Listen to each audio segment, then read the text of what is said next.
Are you following me? You need to print a retraction. No, I suppose you want to write it as well, do you? Susan, it's not going to happen. I'm not walking away from this, Paul. You deliberately set out to get AJ. Now you need to fix it. Fix what exactly? I wasn't the one that closed down a police station. I merely pointed out a weakness within the system. You should be thanking me, not giving me this disappointed school principal routine. And do you think that's how people will see it when they learn you used Facebook to invite the world to Tash's party?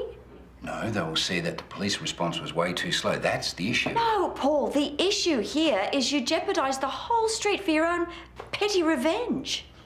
Look, not that the melodrama isn't entertaining, Susan, but I do have work to do, all right? Fine. If you won't write a retraction, I'll write an expose. Now, that's a fabulous idea.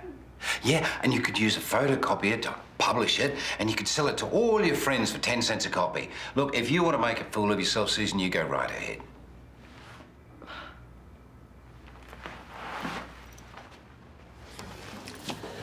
Morning. Are you at least going to let me order a coffee before you have a go at me? I noticed there wasn't a retraction in the paper this morning. I said there wouldn't be. You really want me to go public with this? No, Susan, I want you to be sensible. Look, if it's going to ease your conscience, I've already agreed to pay Tash's repairs and any other related expenses. Job done, everyone happy. Except AJ. Yeah, well, he's a politician. It doesn't make him fair game. He was the one that put himself on a pedestal. I mean, that whole police station merger was just a pathetic attempt at gaining popularity. AJ cares about the community. He did it because it was the right thing to do. And look where it got him. You set him up. That's your take, not mine. What have you possibly got to gain from all of this? All I want is what's best for the community. I'm not going to let this just fade away, Paul. You need to write a retraction. You need to fix things for AJ. Yeah, I don't have any intention of doing either of those. Fine. Then I go public with everything I know. He's threatening me. No, it's not a threat, Paul. It's an ultimatum. Spoken like a true journalist. It's your choice. I'll give you to the end of the day. Whatever you're selling, I'm not interested. Yeah, listen, I thought you might be interested in telling your side of the story, though. My side? Yeah, you know, your point of view. There is no point of view in this. There's the facts, and then there's what you printed. Yeah, which is why I'm giving you the opportunity to have a platform. The voice of democracy. How very noble of you. All right, well, listen, if you are interested, I'd need you to keep it under 1,000 words, and we'll need it by the end of the day. You must think I'm so stupid. Well, yeah, you are if you miss this opportunity. Let's say I submit my piece. Then you go through it and look for ways to undermine and dispute everything I've said. No, Susan will be in charge of editing the piece. It was her idea. Yeah, but it's still your publication, Paul. So you're not interested? Not remotely. All right, your loss. What was that all about? There are laws against stalking, you know, Susan. I told you, Paul, I'm not going to give up until you print a retraction. All right, in that case, you'll be very happy to know that I've just given AJ the opportunity to tell his side of the story. Well, that's not the same as a retraction, and you know it. In my opinion, it has a far better outcome for him. And in this instance, my opinion is the only one that matters. So drop it. Hi, AJ. Have you got a minute? It depends. Are you asking as a representative of Erinsborough News, or as yourself? Oh, I think you just answered my question. I was going to ask you if Paul had apologised for the cover story. Apologise? No, I don't think the word sorry is in his vocabulary. I think you might be right. Can I buy you a coffee? No, I can't. The agenda for the council meeting's been changed, and I gotta go prepare. Oh, okay. What's changed?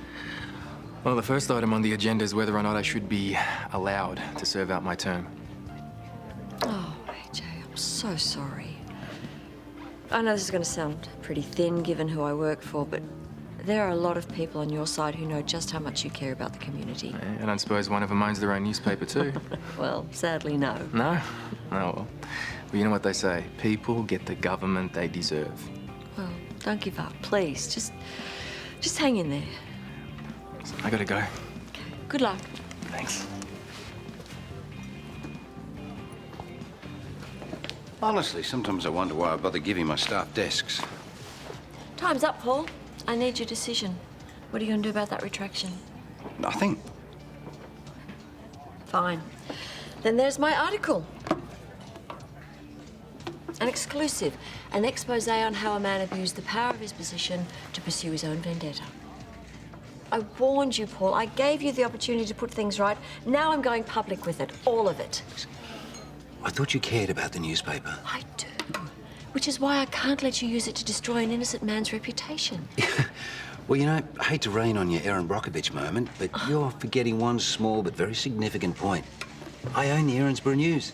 That thing's never going to see the light of day. Yeah, you're right. Well, I mean, you would be right if you owned the only newspaper in Victoria. I've already spoken to the editor of the West Waratah Star, and he's very happy to look at my story. We both know what he's going to say once he's read it. Oh, come on, Susan. Surely we can work something out. I'm not interested in a negotiation, Paul. Yeah, but a retraction's not going to save AJ's reputation. You know what I'd really love to know? What did AJ ever do to you to make you go after him like this? Hi. Hi. Sorry to interrupt. I just wanted to let you know that I've filed those stories you asked for and originals are on your desk. Oh, great. Good, thanks. Yeah, so, if it's okay with you, I'd like to get back to my Conrad Jackson article.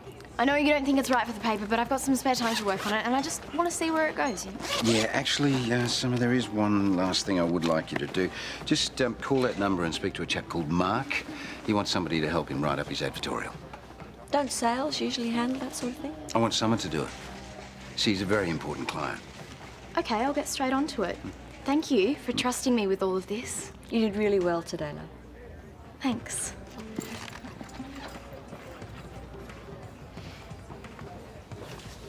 This job means a lot to her, doesn't it? I mean, did you see the way her little face lit up when I threw a bone just now? Not sure how much respect she's going to have left for you, though, once my article comes out. Yeah, you know, I don't think that's going to be an issue. You can't stop me, Paul. Well, I mean, look at her. She's bright, she's ambitious, she's certainly enthusiastic. But I don't know, the way things are going, I don't think she's going to cut it. Even you wouldn't stoop that low. Try me. You publish that article, and I will make sure that she's out on her ear and that nobody else will touch her. Your choice.